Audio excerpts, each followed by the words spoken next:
Excellences, distingués participants, nous allons maintenant entamer le dialogue interactif renforcé sur les droits de l'homme en Érythrée, conformément à la résolution 50/2. Permettez-moi également de souhaiter la bienvenue à nos distingués présentateurs, Madame Nada Al-Nashif, au commissaire adjointe aux droits de l'homme, Monsieur Mohamed Abdel Salam Babiker, rapporteur spécial des Nations Unies sur la situation des droits de l'homme en Érythrée, le distingué représentant de l'Érythrée et Madame Vanessa Tsehai, directrice exécutive de One Seum. La liste des orateurs sera close dans 15 minutes. J'ai à présent l'honneur de donner la parole à la haute commissaire adjointe aux droits de l'homme. Pour sa présentation, vous avez la parole. Merci, Monsieur le Vice Chair. Mr. Vice Chair, Your Excellencies, it's my honor to address you on the human rights situation in Eritrea since the last oral update presented by the former High Commissioner in March of 2022. The human rights situation in Eritrea remains dire and shows no sign of improvement. It continues to be characterized by serious human rights violations, and our office continues to receive credible reports of torture, arbitrary detention, inhumane conditions of detention, enforced disappearances, restrictions of the rights to freedoms of expression, association, and peaceful assembly. Thousands of political prisoners and prisoners of conscience have reportedly been behind bars for decades. Furthermore, the harassment and arbitrary detention of people because of their faith continues unabated, with an estimated hundreds of religious leaders and followers affected. Furthermore, Eritreans continue to be subjected to indefinite military or national service, which has intensified following the Tigray conflict. I would like to recall the story of a young man whose brother was compelled to escape to the forest to avoid forced conscription and has spent the last 8 years of his life hiding there, occasionally entering the city at night to get food and water. Conscripts continue to be drafted for an open-ended duration of service beyond the 18 months provided by law, often in abusive conditions, which can include the use of torture, sexual violence, and forced labor. Those who attempt to desert military service are detained and punished. Eritrea further continues with the practice of punishing family members for the behavior of relatives who evade the draft, including by home evictions. In fact, the national service remains the main reason that Eritreans flee the country. According to UNHCR, at the end of 2022, there were over 160,000 and 130,000 asylum seekers and refugees in Ethiopia and Sudan, respectively, representing a slight increase from previous years, mainly from the age group 18 to 49 years old. Recently, there have been reports of some other countries engaging in forced returns of Eritrean asylum seekers, which exposes returnees to serious human rights violations in the country. We reiterate our call to Eritrea to bring its national service in line with its international human rights obligations and call upon states to stop the forcible return of asylum seekers to Eritrea. Your Excellencies, it is alarming that all these human rights violations are committed in the context of complete impunity. Eritrea has not taken any demonstrable steps to ensure accountability for past and ongoing human rights violations. No person has been held accountable for the human rights violations documented by the Commission of Inquiry on Human Rights in Eritrea in 2016 and in 2017, which found that Eritrea had committed crimes against humanity, including enslavement, imprisonment, enforced disappearance, torture, and other inhumane acts, persecution, rape, and murder. In addition, Eritrea has not taken any steps to establish accountability mechanisms for violations of international human rights and humanitarian law committed by the Eritrean Defense Forces in the context of the Tigray conflict in Ethiopia, as found by the joint investigation team of our office and the Ethiopian Human Rights Commission. Eritrea has rejected this joint investigation team report and has allowed the perpetrators in the EDF to act with impunity. There is no genuine prospect that the domestic judicial system will hold perpetrators to account. Furthermore, reports show that while the EDF has commenced withdrawal from Tigray as requested under the Agreement for Lasting Peace through a permanent cessation of hostilities that was signed in Pretoria, South Africa in November of last year, the withdrawal remains very slow and largely incomplete, requiring continued monitoring and reporting of the situation. Your Excellencies, let me now turn to Eritrea's engagement and cooperation with our office. Following his January 2022 visit to Eritrea to attend the launch of the UN Sustainable Development Cooperation Framework discussions, our regional representative for East Africa led a second mission to Eritrea in May 2022 at the invitation of the government. The mission explored areas of technical support and assistance that have been made following earlier technical assessment visits by our office to the country 2015, 2016, and 2017. During the visit, the team met with ministers of foreign affairs, justice, information, and other senior government officials, as well as our development partners. Following discussions with our national counterparts, 5 areas were identified for potential technical cooperation and support by our office, including, and I will list them: 1, enhancing rights as part of a transformative justice system; 2, the harmonization of indigenous or traditional laws in line with international and regional human rights norms; 3, support to a regional conference on transitional justice; 4, enhancing the rights and protection of persons with disabilities; and 5, the capacity building on the effective engagement with the UN human rights mechanisms. Further to these 2 missions, the authorities have not responded to our follow-up towards devising a concrete plan of activities and implementation. Similarly, in Geneva, the permanent mission has not engaged with our office, nor has our office received any response to communications relating to Eritrea's involvement in the conflict in Tigray. This total lack of cooperation is in stark contrast to Eritrea's commitments as a member of the Human Rights Council and its voluntary pledge as a member of this council to continue its engagement with our office. Your Excellencies, the Office of the High Commissioner for Human Rights is unable to progress with technical engagement and cooperation in light of Eritrea's lack of response over the years. While we welcome the government's increased engagement with the UN country team in the context of the implementation of the UN Sustainable Development Cooperation Framework, there is a need for engagement on critical human rights issues through dialogue with our office and the extension of full cooperation to the international human rights mechanisms. This includes the Special Rapporteur on the situation of human rights in Eritrea and the relevant thematic special procedures mandate holders, notably those who have requested a visit. And by that, I include the Working Group on Arbitrary Detention, the Special Rapporteur on Torture, and the Special Rapporteur on the Rights to Freedom of Peaceful Assembly and of Association. Eritrea also has a number of overdue reports to submit to UN treaty bodies, including for the Committee on Economic, Social and Cultural Rights, the Committee on the Elimination of Racial Discrimination, and the Committee Against Torture. During its 3rd cycle of the Universal Periodic Review in January of 2019, Eritrea made important commitments supporting 131 out of 261 recommendations, including on peace, justice, and supporting stronger institutions. During our office's last visit in May of last year, the government stated that a coordinating body on reporting had designed a plan and a framework for action to implement these recommendations. Our office has not seen this plan despite our follow-up. In closing, let me reiterate our call for the government to engage in a full and frank dialogue with our office. We remain ready to build on these missions to Eritrea, particularly last year's, to begin to address some of the most serious human rights concerns, including through the provision of technical support. I also call on the member states to encourage and facilitate engagement by Eritrea with the Human Rights Council and its mechanisms. Thank you. Merci, Madame la Haute Commissaire adjointe.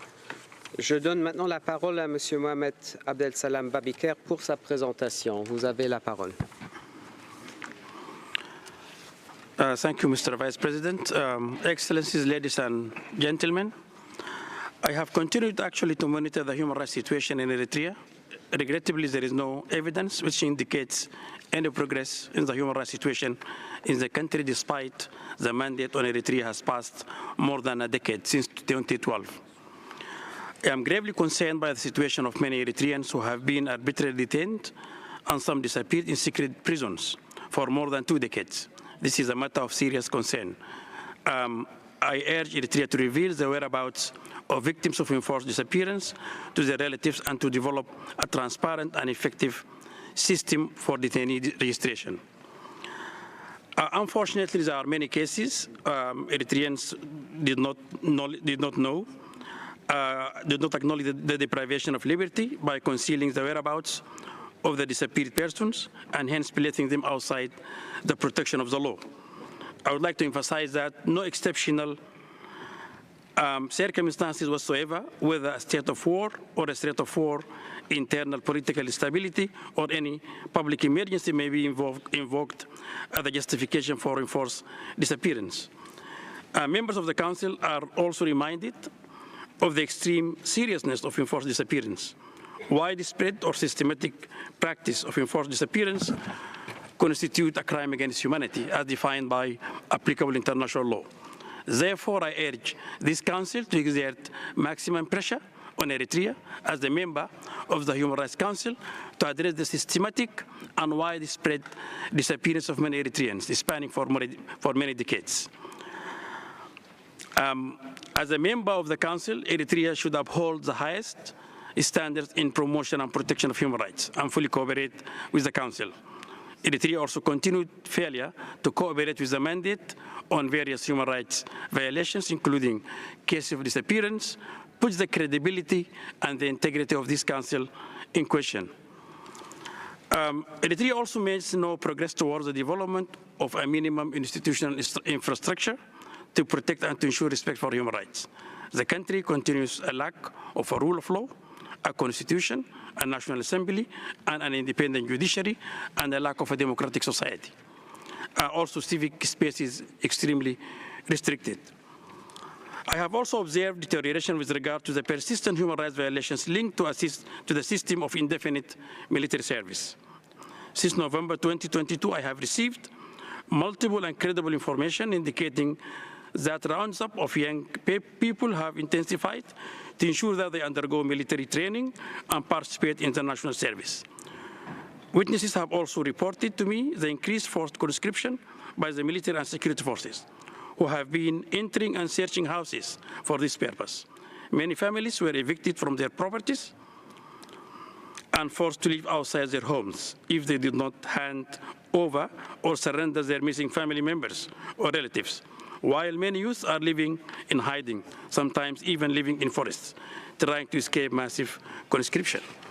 And when the security forces or the military do not find the family members, they detain parents, wives, and other relatives, lock up their homes and render them homeless. Finally, I regret that the government of Eritrea continues to oppose my mandate and that my visit requests remain unanswered. Indeed, I have not yet visited the country or met with authorities. Moreover, the Eritrean government does not comment on the observations, recommendations, and findings in my draft reports shared with them, but rather resort to address these questions and recommendations during interactive dialogues. In all my reports submitted to this Council, Eritrea was the first recipient and was given adequate time to respond. I encourage Eritrea to provide these comments when due, as this is where such inputs are most productive. I hope the government will reconsider its position and initiate a constructive dialogue to address the significant human rights challenges facing Eritrea. Once again, I express my availability, my willingness to work with the government of Eritrea to address the persistent human rights violations taking place in the country. I thank you. Merci, Monsieur le rapporteur spécial. Je donne maintenant la parole au distingué représentant de l'Érythrée pour sa présentation.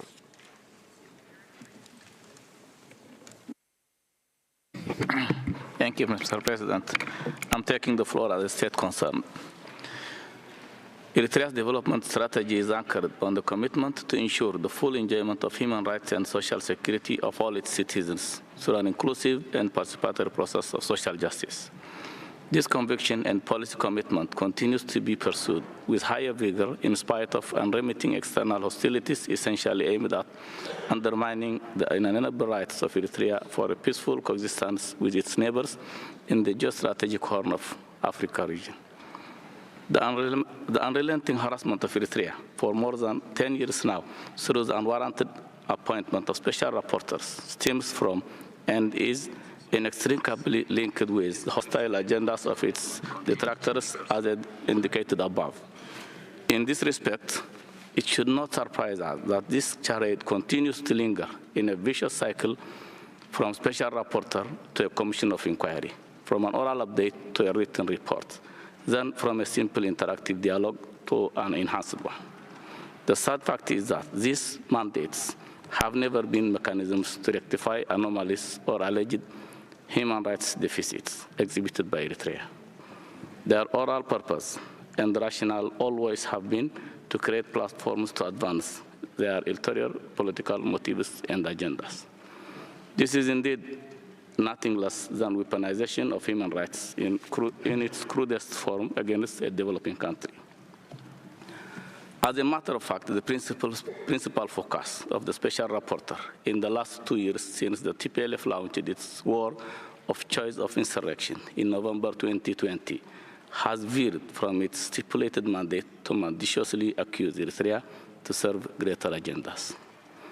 As may be recalled, the Special Rapporteur in his report of last year falsely accused Eritrea of deploying in the war in northern Ethiopia the 5,000 Somalis that were receiving military training in Eritrea as a result of bilateral agreement between the government of Eritrea and Somalia. In the event, Eritrea has duly demanded the resending of this entire report and the prompt dismissal of the Special Rapporteur for unacceptable political bias and the relation of duty. Mr. President, Eritrea's inviolable rights for independent political choice and economic development should not be misconstrued and utilized as tools of harassment by certain external powers. Unwarranted hostilities have and continue to exact heavy sacrifice on the country to hamper its progress. In spite of these road bumps, however, Eritrea continues to make substantial improvement in fundamental rights and the quality of life of its citizens through greater and equitable access to health, education, food security, etc. Eritrea has also implemented purposeful, rigorous and extensive programs of soil and water conservation for over 2 decades now to mitigate the adverse effects of climate change in an ecologically fragile region. In conclusion, let me stress that Eritrea will persist in its development agenda in spite of the relentless and unwarranted harassment by certain powers. I thank you, Mr. President. Merci. Je donne maintenant la parole à Madame Vanessa Tsehai pour sa présentation. Vous avez la parole, Madame.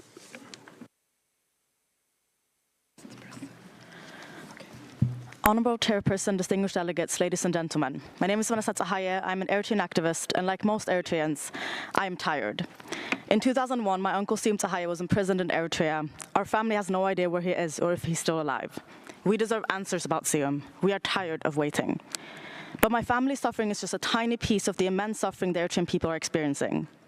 My uncle was in prison because he was a part of a group of journalists and politicians who tried to stop the government's transition to dictatorship. Once they were in prison, the government was free to go ahead with whatever they wanted to do. They decided to create a reality where being born in Eritrea means being destined to a life of suffering, regardless of whether you stayed in the country or not. I'm tired of having to remind people of how dire the situation in Eritrea actually is, that there are few countries in the world that can even compare to it. There are no elections, no parliament, no constitution, no published budget, no civil society, no universities, no independent media, no political parties except for the ruling party. Eritreans are not allowed to leave the country without permission from the government, which rarely, if ever, gives it. All capable Eritreans are enlisted into an indefinite national service that has been compared to slavery by UN experts, where torture and sexual violence are routine. I'm going to repeat that. all capable Eritreans are forced to serve the government indefinitely. They do it in whatever capacity and location the government sees fit, robbing Eritreans of the chance of choosing their profession, developing their skills, and reaching their full potential, all whilst becoming deeply traumatized by the abuse they also face. There are countless people, even children, teenagers, and elders, in prison without the trial. They're in prison for opposing the government, attempting to flee the country, evading national service, practicing the wrong religion. The list goes on.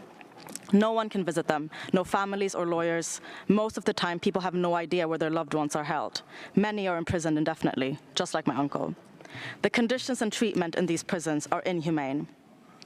And since 2020, Eritreans have been forced to fight in a war. Of course, Eritrea, like any other country, should be able to go to war if it's in the country's best interest. But we have no idea if it is. The government never discussed the issue in Parliament since it was dissolved in 2002, or legally declared its involvement. In fact, in the first months of the war, the Eritrean government even denied that it was involved. Surely, if it were a just war, there would have been no reason to deny involvement or avoid a legal declaration. This is an illegal war effort that has both unnecessarily killed, injured, and psychologically damaged too many Eritreans. It is an illegal war effort that has extended the brutality of the Eritrean government beyond our country and caused immeasurable damage to the people in Tigray. The socioeconomic situation of the country is also devastating. The national service salary that a majority of the population is on is extremely low. People are dependent on families abroad to survive. Government policies have created a food, water, medicine, and electricity crisis. It is unclear if they're doing it to control or punish the people. The country's infrastructure has barely been invested in since independence and is steadily falling apart. Life is unbearable in Eritrea, so people flee. But even after they flee, they continue to suffer. They're treated in degrading ways in all countries they go through. And the routes to the West have been made as dangerous and deadly as possible by Western countries' migration policies. The ones who make it to the West alive also continue to suffer. Every single one of them is deeply traumatized. I'm tired of reading about Eritrean women being killed by Eritrean men. I'm tired of reading about Eritrean boys and men committing suicide. I'm tired of people not making the connection between the violence they're committing on others and to themselves with the violence that they have endured in their country and after they fled. Tired of wondering how this generation of Eritreans will ever heal. Tired of wondering if our country ever will. I'm tired of feeling helpless, of people contacting me for help in situations where there's nothing I or anyone else can actually do. I'm tired of feeling hopeless, with no change happening or even on the horizon. I'm tired of wondering if even I, a 26-year-old, will experience a free Eritrea in my lifetime. I'm tired of being haunted by my grandmother's heartbreak. My grandmother, Roma Solomon, fought in our liberation war, and when she died a year ago, she died grieving her son, Siam, who at the time of her death had been missing for 20 years. She died grieving her country that had been destroyed by the comrades she had fought with and trusted. My grandmother's heartbreak was not unique. All our freedom fighters have been betrayed. It is unbearable to think about what they all sacrificed, only for the country to turn out like this. I'm tired of being forced to turn to the outside world and beg them to care. Tired of seeing governments and institutions support or whitewash the Eritrean government to protect their own interest. Tired of seeing my people being ignored, of their pain not considered worthy of compassion or action. I am so tired. Most Eritreans are. But I know that this tiredness will never defeat us. Too much has been sacrificed by generation before us. Too much is at stake for current and future generations. I constantly think about my uncle Siam, who after decades of fighting for independence and now even more decades of fighting for democracy, refuses to give up.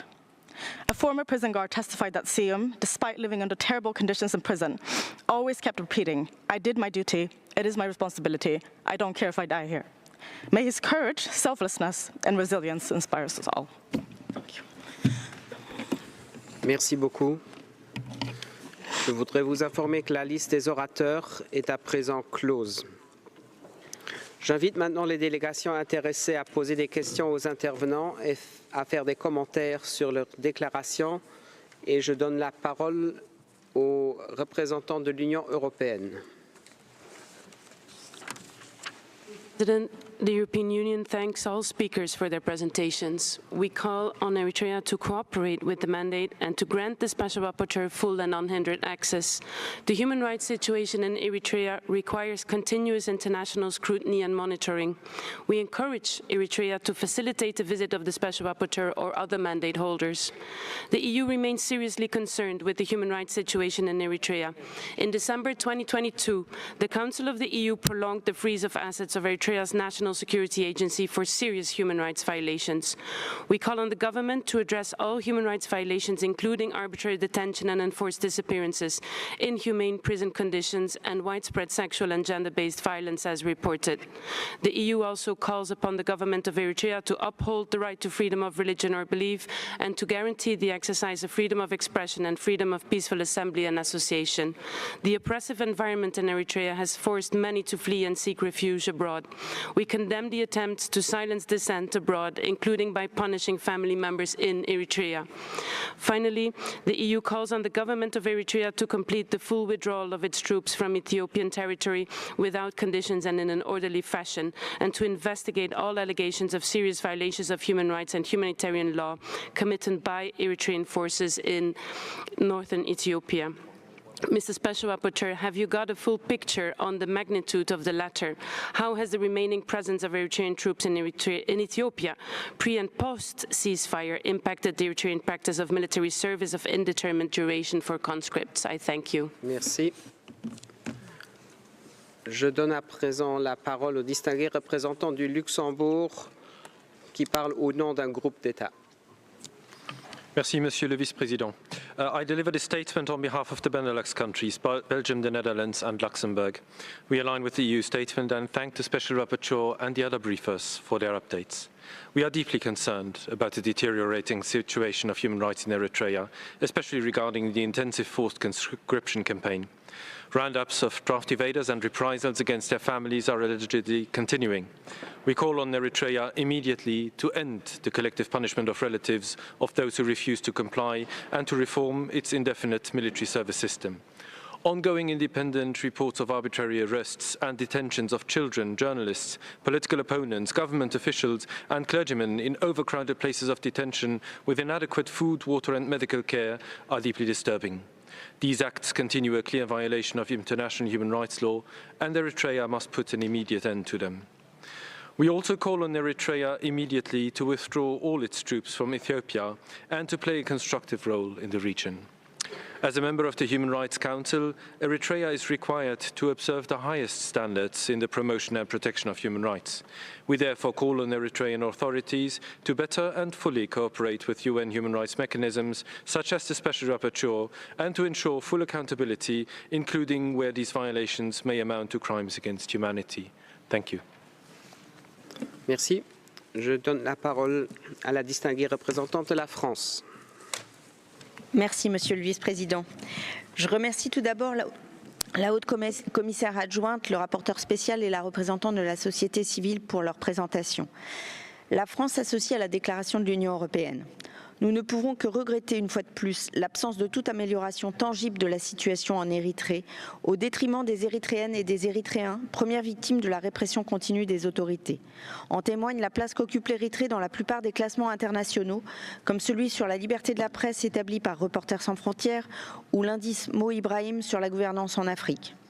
L'Érythrée continue de faire ouvertement défaut au respect des obligations internationales qu'elle a elle-même librement souscrites. Ce mépris pour les mécanismes internationaux de suivi des droits de l'homme est grave en soi. Il l'est d'autant plus que l'Érythrée est un membre élu de ce Conseil avec les responsabilités que cela incombe. Je réitère en outre la nécessité que les troupes érythréennes se retirent entièrement d'Éthiopie et n'entravent pas le processus de paix. Ces raisons justifient le maintien d'un suivi régulier de la situation des droits de l'homme en Érythrée par ce Conseil, à travers le mandat de rapporteur spécial, que je remercie une nouvelle fois pour ses travaux. Nous appelons les autorités érythréennes à répondre favorablement à la demande de visite dans le pays du rapporteur spécial. Je vous remercie. Merci. Je donne la parole à la distinguée représentante des États-Unis.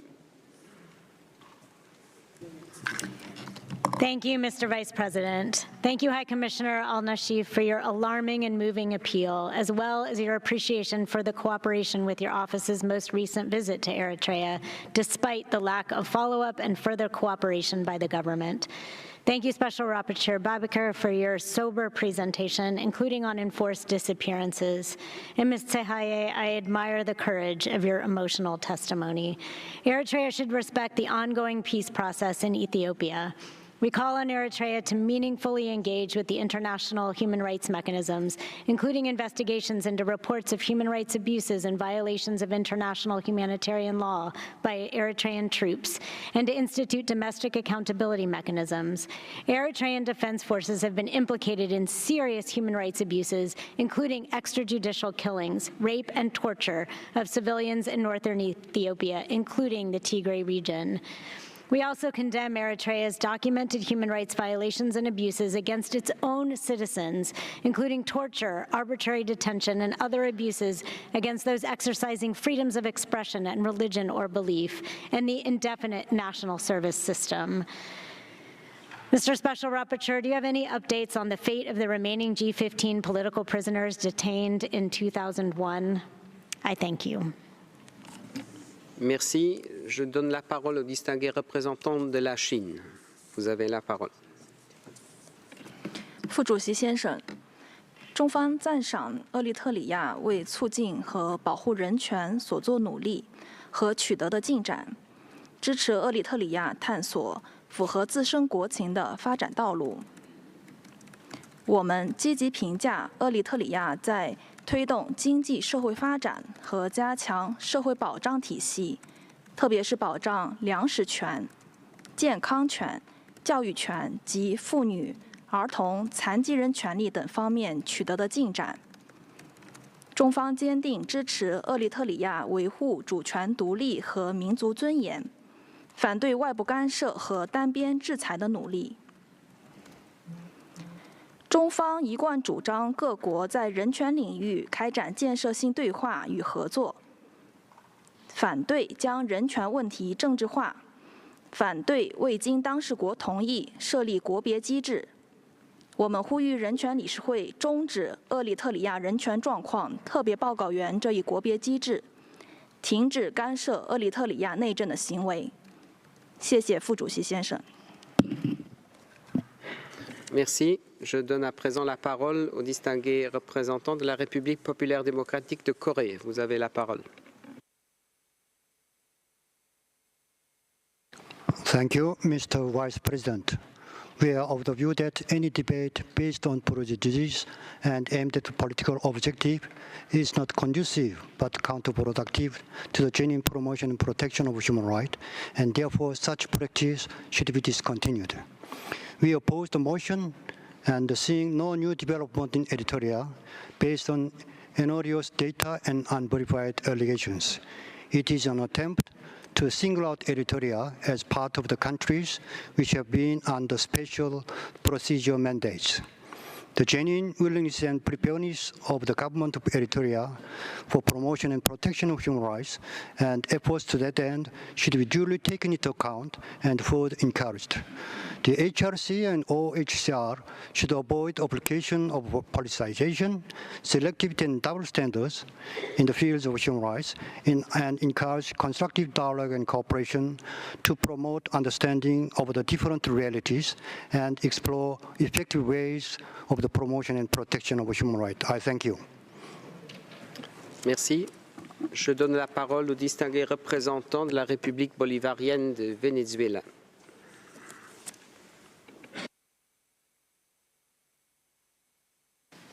Gracias, presidente. Nuevamente se aborda la situación sobre Eritrea en este Consejo, como igualmente sucederá en la próxima sesión, en aplicación de la hostil resolución impulsada por algunos países hegemónicos que utilizan la noble Carta de los Derechos Humanos para sedar a los países soberanos que no se pliegan a sus dictámenes. Desde 2012 impusieron el mandato del relator especial contra Eritrea, que invariablemente presenta los mismos informes parcializados, plagados de acusaciones sin fundamento.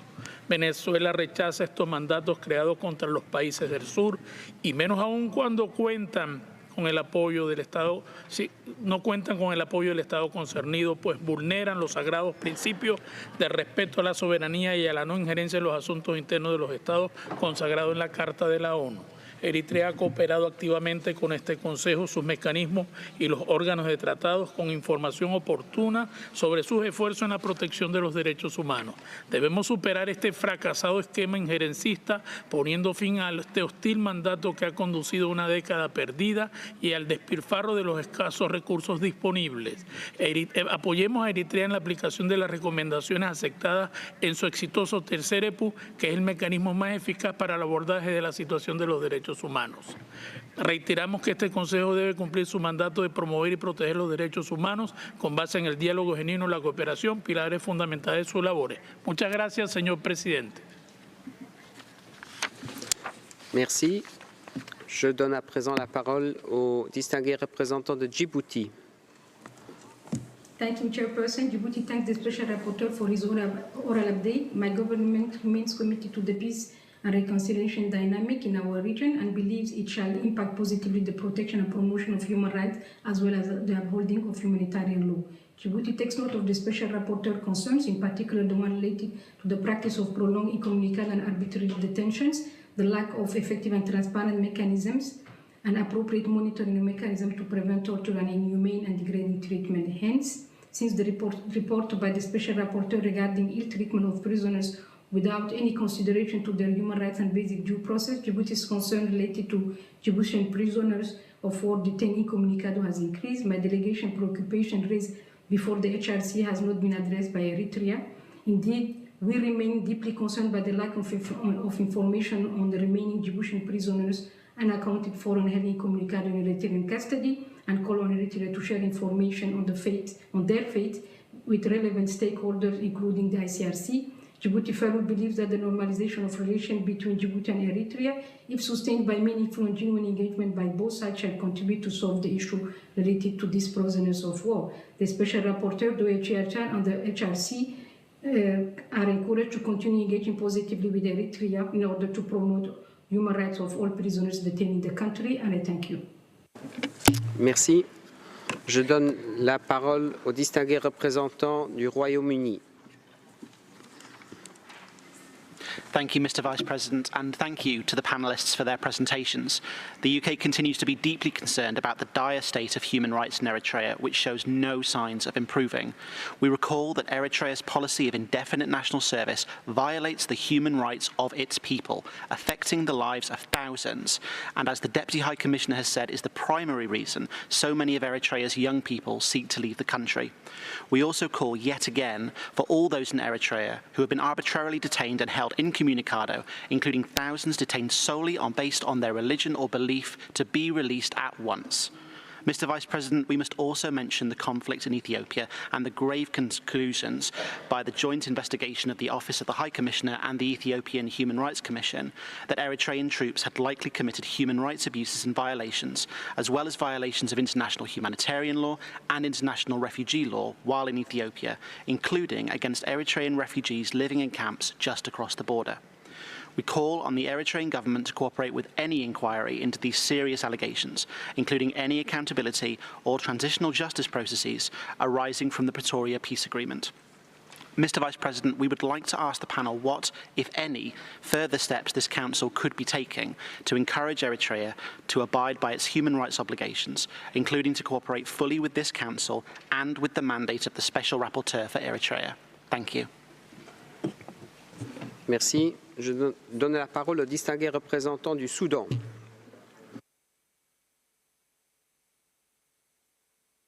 نائب الرئيس السوداني يرحب بالوفد الموقر من دولة أريتريا الشقيقة ويشكر السيدة نائب المفوض السامي والسيد المقرر الخاص على التحديث الشفوي.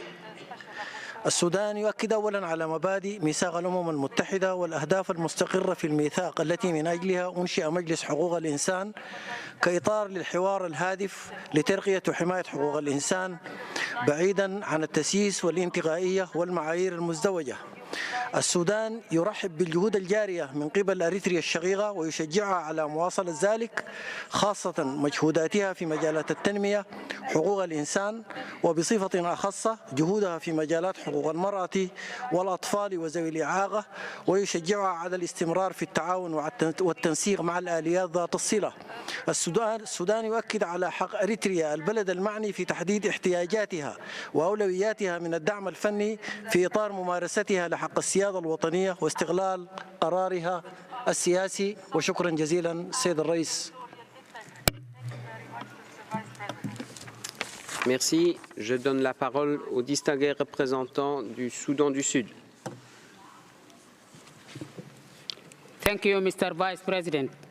My delegation has taken note of the report on the human rights situation in Eritrea and would like to underscore that constructive engagement by the human rights mechanism in the concern of the concerned country must be key in addressing challenges faced in the area of promotion and protection of the human rights.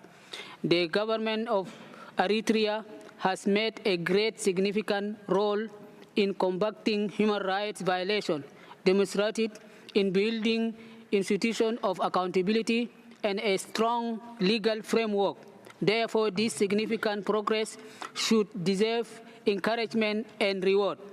Mr. President, South Sudan believes that the promotion and protection of the human rights around the world should be advanced in the spirit of constructive and peaceful dialogue and cooperation between states and this council.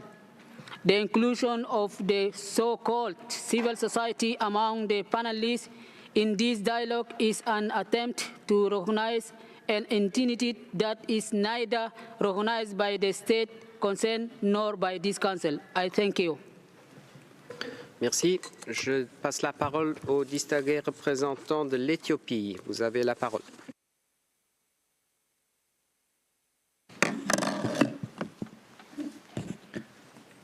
Thank you, Mr. Vice President.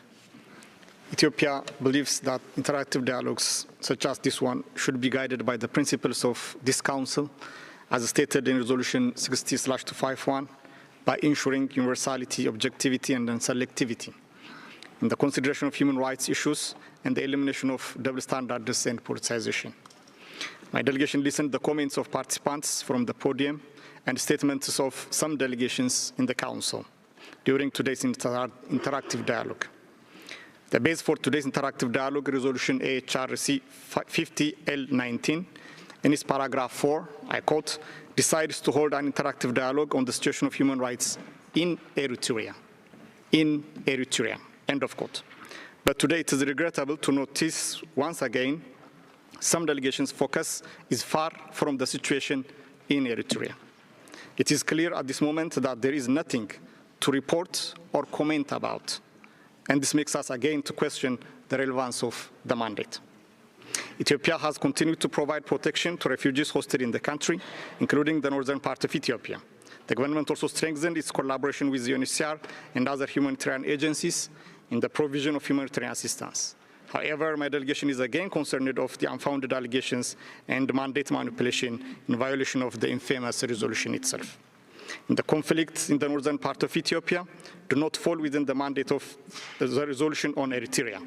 All speakers are expected to respect the work of the Council and strictly abide accordingly. I thank you. Merci.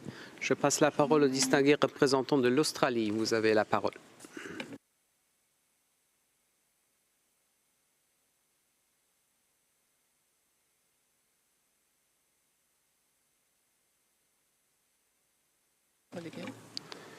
Je ne vois pas de représentant de l'Australie dans la salle et je passe la parole au prochain orateur qui est le représentant distingué de Bélarus. Благодарю, господин вице-председатель.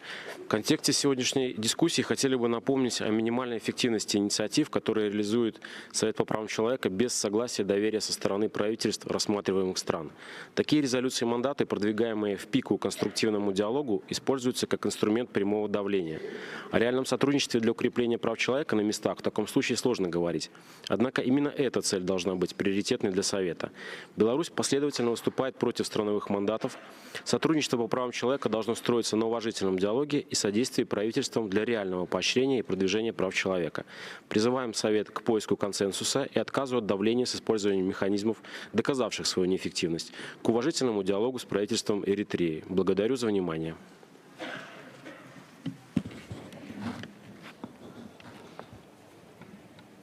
Merci. Je passe à présent la parole au distingué représentant du Yémen qui interviendra par vidéo. السيد الرئيس، استمعنا إلى الإلحاقات المقدمة حول أوضاع حقوق الإنسان في إريتريا، ونود هنا أن نأكد على أن أعمال حقوق الإنسان لابد أن تتبع نهج حقيقي قائم على الحوار والتعاون مع البلد المعني وتجنب التسييس والانتقائية، وأن يكون تقييم الأوضاع معتمدة على مصادر معلومات تم التحقق منها مع مراعاة الخصائص الوطنية لكل بلد. وكما نؤكد على أهمية الالتزام بالمبادئ الأساسية التي قام عليها مجلس حقوق الإنسان، ومنها المبني على التعاون مع الحكومات. وفي هذا الإطار يكون من الضروري أخذ رؤية الحكومة الإريترية بشأن كيفية وشكل التعاون الذي يمكن أن يسهم في تحسين وضع حقوق الإنسان هناك. تثمن بلادي جهود الحكومة الإريترية الرامية إلى تعزيز وحماية حقوق الإنسان على الرغم من التحديات والصعوبات التي تواجهها، وتشكر لها تعاونها مع الجهات الفاعلة الإقليمية والدولية، وتدعوها لمواصلة تلك الجهود والتعاون. وشكرا.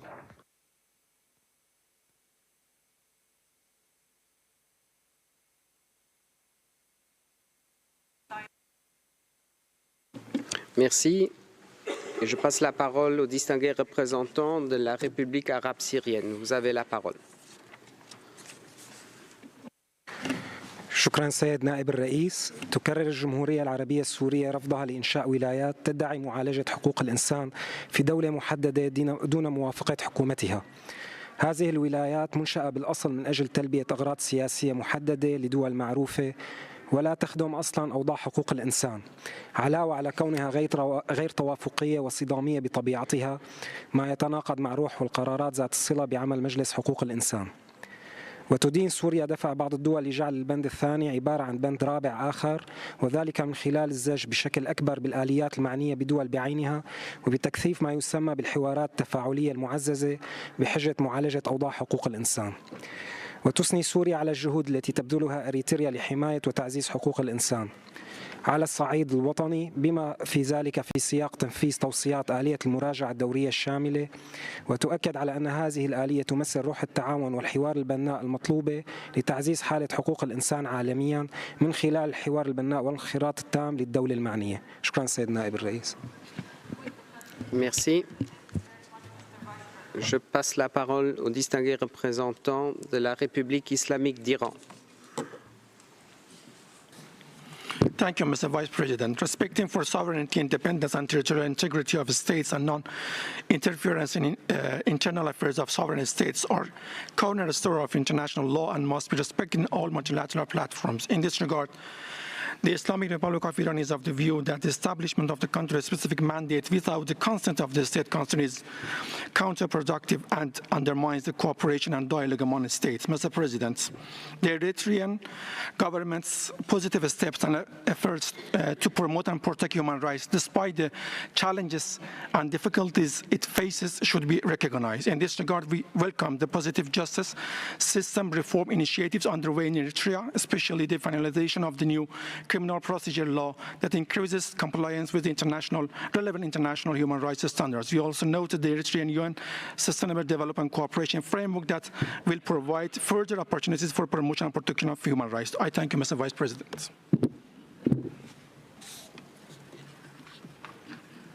Merci. Je passe la parole au distingué représentant de l'Arabie saoudite.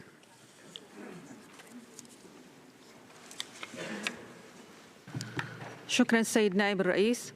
لقد أخذت بعثة بلادي علما بمضمون الإحاطات المقدمة بشأن حالة حقوق الإنسان في إريتريا، وتقدر بلادي الجهود المبذولة من قبل حكومة إريتريا من أجل تعزيز وحماية حقوق الإنسان. السيد نائب الرئيس، تواجه إريتريا مثل الكثير من الدول حول العالم تحديات حول حقوق الإنسان، وتعمل الحكومة الإريترية باستمرار على معالجتها وفق خطط وبرامج مخصصة لذلك. بهذا الشأن تثمن بلادي سياسات إريتريا الوطنية فيما يتعلق بالصحة، والتي تهدف إلى رفع مستوى الخدمات الصحية للمواطنين، بما في ذلك تنفيذها للعديد من البرامج والمشاريع في مجال توسيع الحصول على الخدمات الصحية واتخاذ إجراءات واسعة من أجل السيطرة على انتشار مرض فقدان المناعة المكتسبة وتقليص تبعاته على التنمية الاجتماعية والاقتصادية. ختاما السيد نائب الرئيس، تؤكد بعثة بلادي على أهمية الحوارات البناءة التي لها دور في تطوير السبل والممارسات المعززة لحقوق الإنسان، وأن تعزيز وحماية حقوق الإنسان يتطلب تعاونا مع الدولة المعنية ومساعدتها لبناء قدراتها. شكرا السيد نائب الرئيس. Merci. Et je passe la parole au distingué représentant du Sri Lanka qui interviendra par vidéo. Mr. President, Sri Lanka wishes to express its concern over the continuing discriminatory practice of the selective adoption of country-specific initiatives in the Human Rights Council.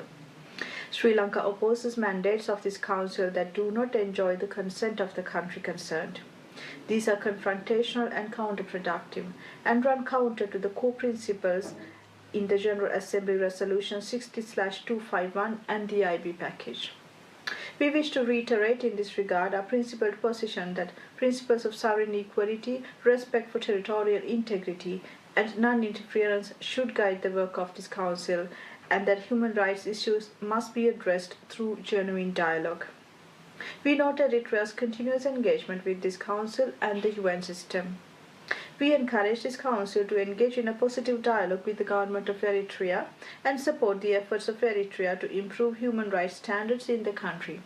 Thank you, Mr. President. Merci. Je passe la parole à la distinguée représentante de l'Irlande.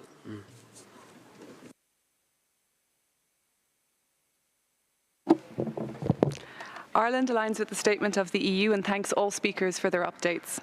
Ireland is concerned by the continued practice of arbitrary arrest and detention, as well as enforced disappearances.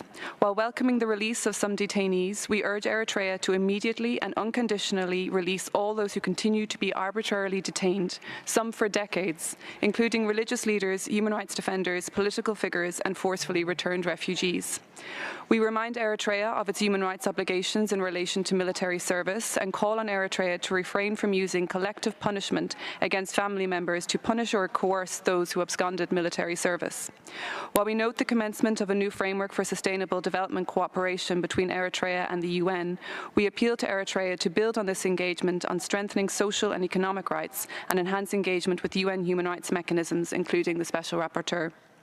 Finally, we emphasise the need for investigation into alleged violations of international law committed by Eritrean armed forces and other parties to the conflict in northern Tigray, committed against Ethiopian and Eritrean civilians, including refugees. Panelists, how can the international community and member states support Eritrean human rights defenders and civil society organisations in their valuable work promoting human rights? Thank you. Merci. Je passe la parole au distingué représentant du Nicaragua. Muchas gracias, vicepresidente. Nicaragua, como miembro de la Organización de las Naciones Unidas en este Consejo de Derechos Humanos, reiteramos que es deber de todas las naciones fomentar las relaciones de amistad basadas en el respeto al principio de igualdad de derechos y la obligación que nos impone la Carta de las Naciones Unidas a no intervenir en los asuntos que son esencialmente de la jurisdicción interna de los Estados. Por ello, Nicaragua rechaza la continua colocación de Eritrea bajo mandato de procedimientos especiales y se opone a la inclusión en la agenda de la reunión de los mal llamados representantes representantes de la sociedad civil, no reconocidos por el Estado de Eritrea ni por este Consejo de Derechos Humanos. Nos oponemos a las acusaciones infundadas contra el Estado de Eritrea con fines políticos y rechazamos la manipulación política de los llamados diálogos interactivos del Consejo de Derechos Humanos, que fomentan la desinformación y constituyen un intento flagrante de desconocer los avances alcanzados por el Estado de Eritrea en la búsqueda de la paz. Instamos a los Estados miembros de este Consejo de Derechos Humanos a evitar el doble rasero y condenamos la interferencia en los asuntos internos de Eritrea bajo el pretexto de los derechos humanos. Es deber ineludible de este Consejo de Derechos Humanos brindar un trato igualitario a todos los Estados, sin sesgos políticos y sin prestarse a la manipulación de los derechos humanos con otros fines y pretensiones hegemónicas de los países imperialistas. Muchas gracias. Merci. Et je passe la parole au distingué représentant de la Fédération de Russie.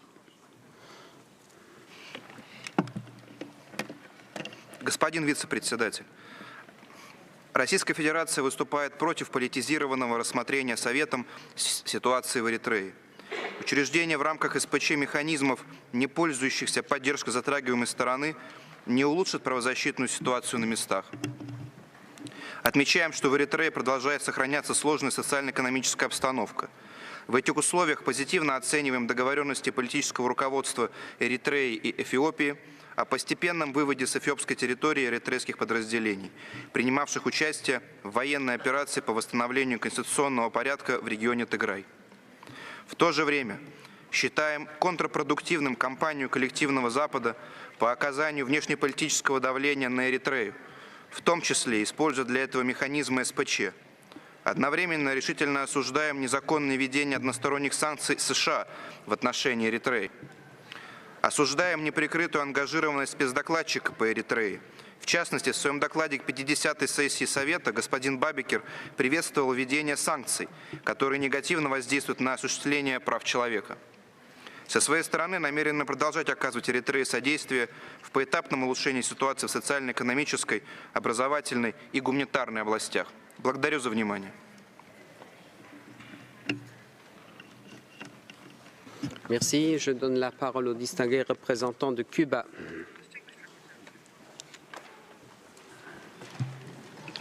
Gracias, señor vicepresidente.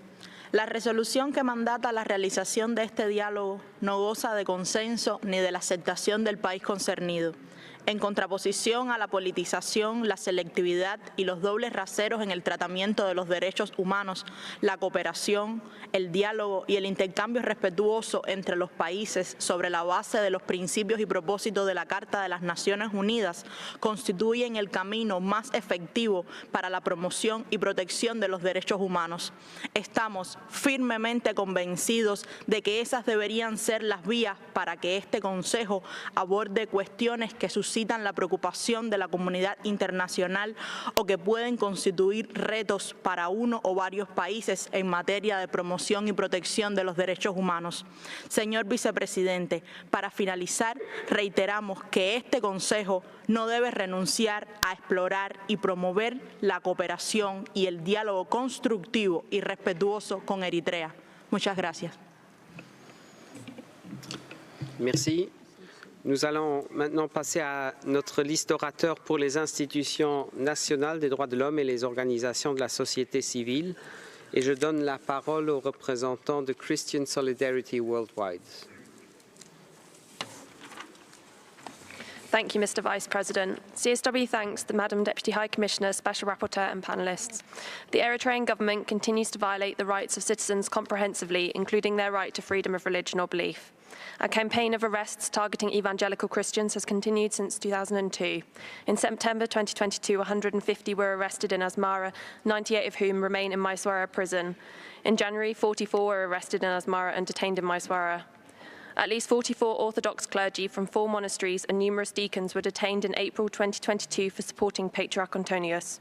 On the 15th of February, Yonetta Israel, a strong supporter of Patriarch Antonius, was found dead in his monastery from multiple knife wounds.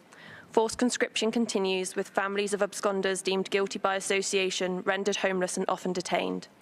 Eritrean troops remain in parts of Tigray despite the 2022 peace agreement. IDPs from Irob report ongoing violations, including rape and obstruction of aid. News of earlier abuses is emerging, including the massacres of over 400 civilians in Adwa district. In 2022, the General Assembly suspended Russia from this council even before the extent of its violations was known. Yet Eritrea was re-elected even though a council-mandated investigation found it had committed atrocity crimes since 1991. It is now implicated in similar violations in Tigray. We urge Member States to address this anomaly and to ensure council seats are henceforth reserved for nations that align with its ethos and cooperate with its mechanisms. Thank you. Merci. Je donne la parole au distingué représentant de East and Horn of Africa Human Rights Defenders Project. Merci. Mr. Vice President, dear panelists, we welcome the Human Rights Council's steadfast attention to the situation in Eritrea and the rationalization of Eritrea debates at March sessions. Violations Eritrean authorities commit at home and abroad are two sides of the same coin. The total closure of the democratic and civic space enables these violations to continue with impunity. The Eritrean government is now in its 5th year of Council membership. The gap between its human rights record and membership standards is as broad as ever. In terms of cooperation, Eritrea remains among the very few countries that have never received any visit by a special procedure. The government's attempts to discontinue Council scrutiny, however, have failed. Ahead of the Council's 53rd session, we urge states to extend the Special Rapporteur's mandate. We highlight the need to move beyond procedural resolutions, to clearly describe and condemn violations, and to ensure follow-up to the recommendations of previous mechanisms and mandate holders, including the Commission of Inquiry and the Special Rapporteur. Mr. Special Rapporteur, what accountability avenues exist for crimes under international law committed by Eritrean forces in Tigray? Thank you. Merci. Et je donne la parole au représentant de International Fellowship of Reconciliation. You have the floor. Thank you, Mr. Vice President. I thank all speakers for their presentation and expresses serious concern regarding the situation of human rights in Eritrea. The ongoing conflict in Ethiopia's Tigray regions is increasing the alarm once more on human rights violation by Eritrean forces, as recently reported by Human Rights Watch, mass roundups and repression in the context of an intensive forced conscription campaign. Relatives of draft evaders or deserters have been punished and arrested. We also restate the concern regarding Eritrean migrants and refugees who often flee from the system of indefinite national service, which presents practices that in many cases amount to forced labor. We call on the international community to protect refugees and to withdraw from practices which reinforce such a system. We are also concerned about the persecution of religious leaders, such as the Eritrean Catholic Bishop Frikre Mariam Hagos, arrested at the Asmara airport last October. More recently, Human Rights Concern Eritrea reported that the Eritrean monk Yeneta Ezra has been found dead at his monastery residence in February. We urge the Council to ensure the protection of human rights in Eritrea, including the human rights to freedom of thought, conscience, and religion, within which is also inherent the human right to conscientious objection to military service, and facilitate the engagement of Eritrea with the OHCR. Thank you. Merci. Je donne la parole au représentant de Conscience and Peace Tax International. Vous avez la parole. Merci, Monsieur le Vice-Président. Everything we have heard this morning shows that the situation regarding military service in Eritrea has got even worse in the past year. It had been hoped that peace with Ethiopia in 2018 would be followed by a major demobilization and demilitarization. This did not happen. The last significant demobilization took place in 1994 at the end of the Independence War. Even that generation is not safe. It was targeted in a new reserve mobilization starting in September. Nor has the situation of conscientious objectors become any better. Some, including the 3 who had been locked up since 1994, were released at the height of COVID, but 4 remain in prison where they have languished for 6, 13, 16, and over 17 years, respectively. Meanwhile, the hundreds of thousands who have fled the country to avoid military service, including for reasons of conscience, are forced to pay a special tax of 2% on their income, on threat of being stripped of their citizenship. It is essential that this Council keep the situation in Eritrea under close and continuing review. Merci. Merci. Et je passe la parole au représentant de Civicus World Alliance for Citizen Participation par vidéo. Thank you, Mr. President. Despite being elected to the UN Human Rights Council for the period 2022 to 2024, Eritrea poses a challenge to the UN system and the international community. Its continued failure to fully cooperate with the Special Rapporteur's mandate and implement the recommendations of human rights bodies calls the credibility and integrity of the entire UN human rights system into question. We remain deeply concerned by reports of unlawful and arbitrary killings, forced disappearances, torture, and arbitrary detentions perpetrated by the Eritrean government. Indefinite military service, lack of freedom of expression, opinion, association, religious belief, and movement. Over 20 journalists and politicians remain in detention since their arrests more than 20 years ago. They are the longest detained persons in the world. Eritrea's involvement in the Tigrayan conflict significantly resulted in abhorrent human rights abuses, which included the recruitment of child soldiers and the kidnapping and forced conscription of Eritreans to fight in the conflict. We call on the Eritrean government to release all detained journalists, civil society activists, and illegally detained Eritreans from prison. Special Rapporteur, what should the Council do to ensure that steps are taken towards meeting the 5 benchmarks for progress recently enshrined in the Human Rights Council's Resolution 52? We thank you. Merci. Je donne la parole au distingué représentant de Amnesty International.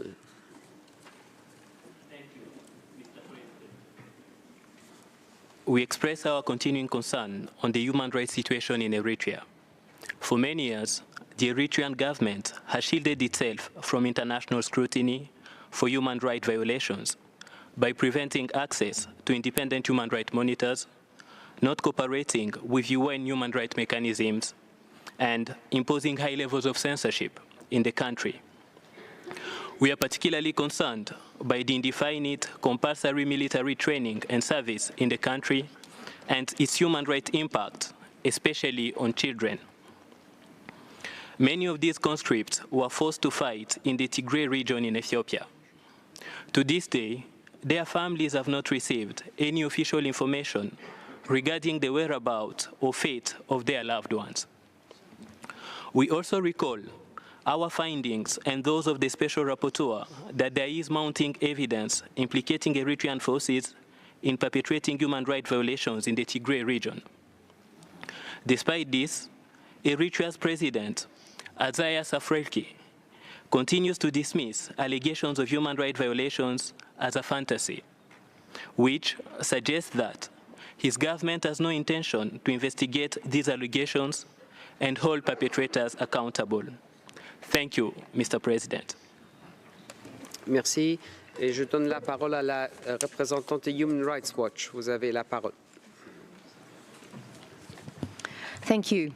Since the last Council discussion on Eritrea, the government of Eritrea has conducted an intensive forced recruitment campaign during which it collectively punished relatives of alleged draft evaders and deserters. Older people and women and young children were evicted from their homes and arbitrarily detained, some cut off from the government coupons critical to many people's survival. Despite the cessation of hostilities agreement between Ethiopia and Tigrayan authorities, Eritrean forces in the Tigray region have continued to commit serious violations, including widespread killings and sexual violence.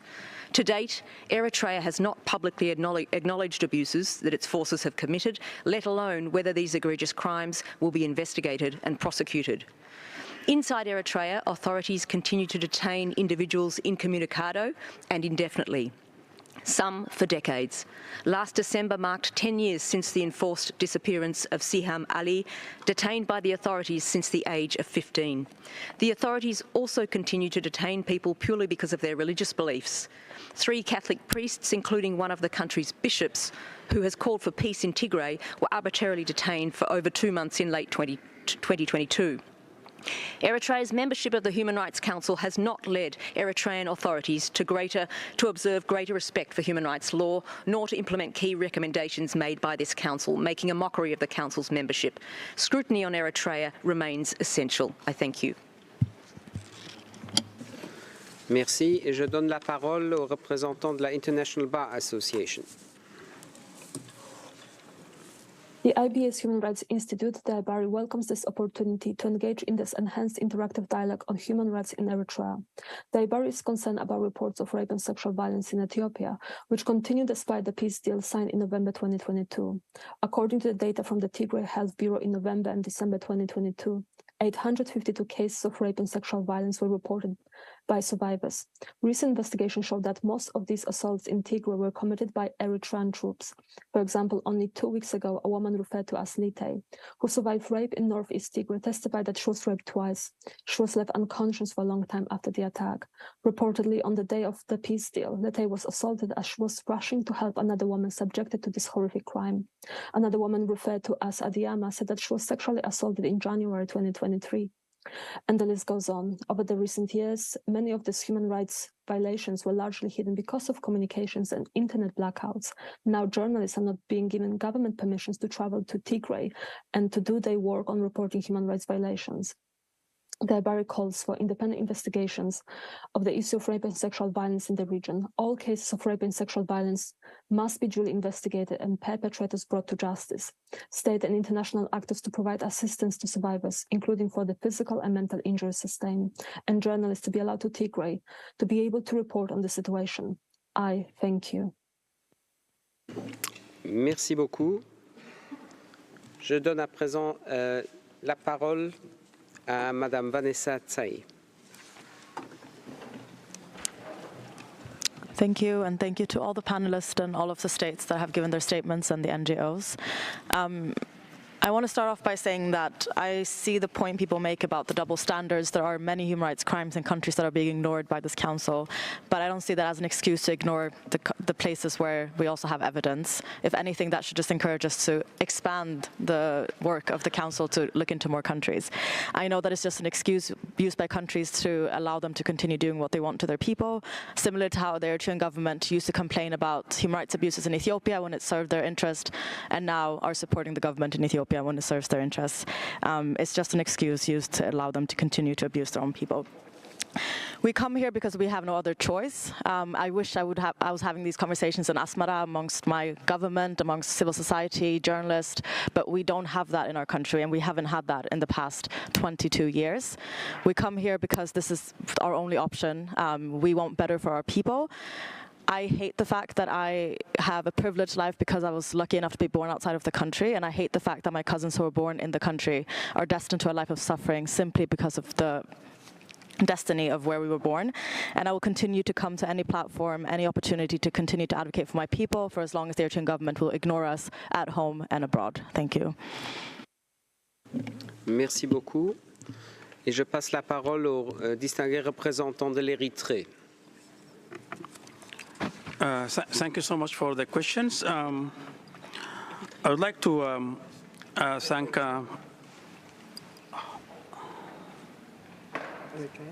Please proceed. Oh, okay. So.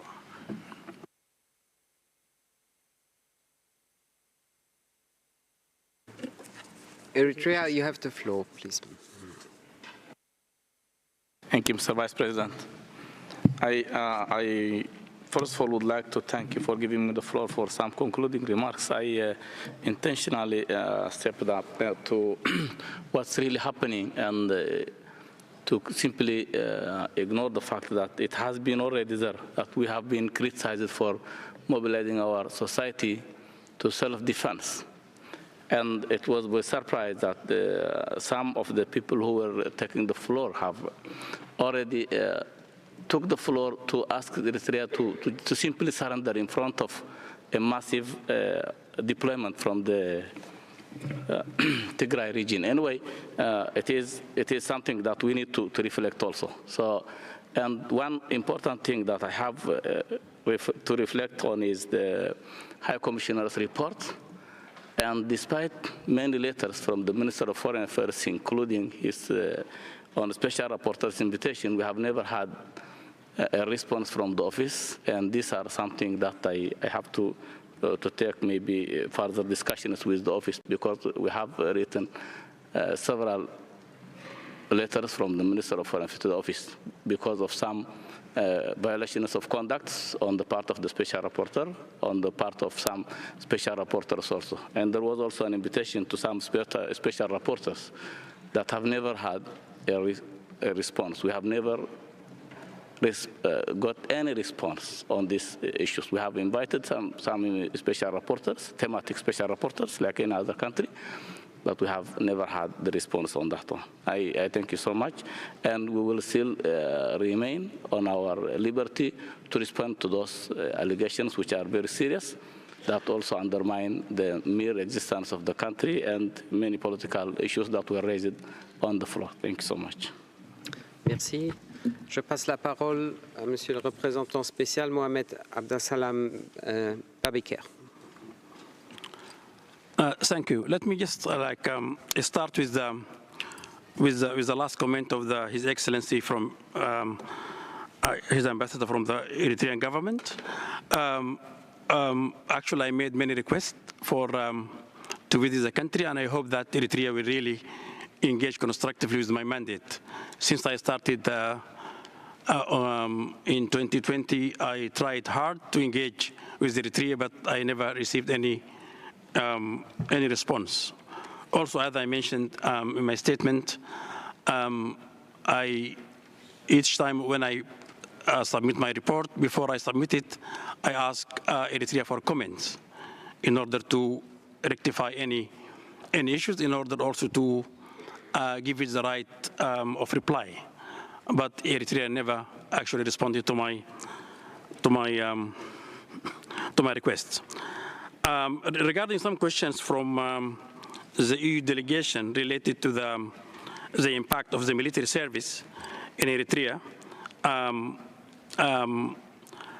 it has a lot of impact, as I mentioned, on the daily life of the Eritrean, of all Eritreans, in terms of recruitment. And recently, as I mentioned, since November 2022, there is also massive rounding up in many towns, and including also locking up, actually making people homeless. Lots of people are actually in hiding. So this is one of the key concerns. One of the issues that I would like to also mention by Civicus related to how can the Council ensure that steps could be taken that Eritrea could meet the 5 benchmarks for any request to be made by the Human Rights Council. I would like to emphasize that there is an obligation on this Council to facilitate my mandate so that Eritrea can engage. And it seems that the Council is very divided. And as I mentioned last year in my full report to the Council, that it seems that the Council is actually extremely politicized. And I would like to emphasize this time that for the integrity of this Council, I hope that member states, members of the Council, individually and collectively, try to facilitate the dialogue. Many of you mentioned the constructive dialogue. I'm ready to engage with the Eritrean government on specific issues related to violations, as I mentioned, to issues related to disappearance and also other issues. So I thank you for this. Thank you. Merci. Et je passe la parole à la haute commissaire adjointe. Vous avez la parole. Thank you, Your Excellency. I wish to reiterate again our concerns at the lack of improvement in the human rights situation in Eritrea and the government's failure to meaningfully engage with our office in order that we can really embark on this path of cooperation. And let me say that the intention is absolutely to make this cooperation one based on mutual respect and the body of international standards that can provide solutions. I regret to the representative of the government who just spoke, we do not seem to have received these multiple communications, but we would be very happy if you would indeed set up a meeting with the office. We are at your disposal to review those and some of these concerns that you mentioned. We are very aware that most human rights violations, as I mentioned already in the statement, are linked to the official policy of indefinite and mandatory national service and the failure to enact important legal reforms to ensure the rule of law and accountability for violations, including those committed against the families of draft evaders. And therefore, there is no substitute, there is no alternative to necessary national legal reforms, particularly in this area, to ensure that national service complies with international human rights obligations. Cooperation, I will say once again, with the human rights mechanisms remains limited. And in addition to the calls that the Special Rapporteur has made, a number of core international human rights treaties of particular relevance are still pending ratification. And we, again, are at standby to help support Eritrea in acceding to these. For example, the Convention for the Protection of All Persons from Enforced Disappearance and the Convention on the Rights of Persons with Disabilities.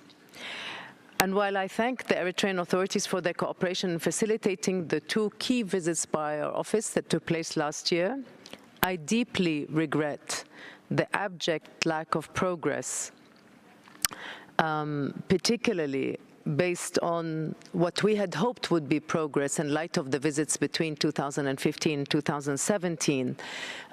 Instead, we have had a number of false starts, which continue to foreclose opportunities for concrete engagement on very important issues, including those, again, that have been evoked today, towards the consolidation of social justice, as was mentioned, and the improvement in the fundamental rights of all citizens.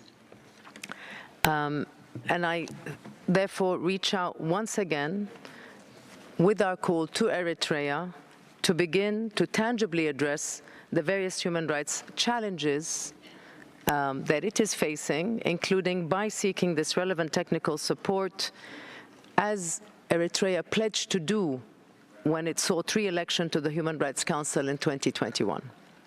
Thank you. Merci beaucoup. Et ceci nous amène à la fin de ce dialogue interactif renforcé. Je tiens à remercier tous les intervenants pour leur participation. Nous allons maintenant faire une courte pause avant le dialogue interactif avec le rapporteur spécial sur l'Afghanistan.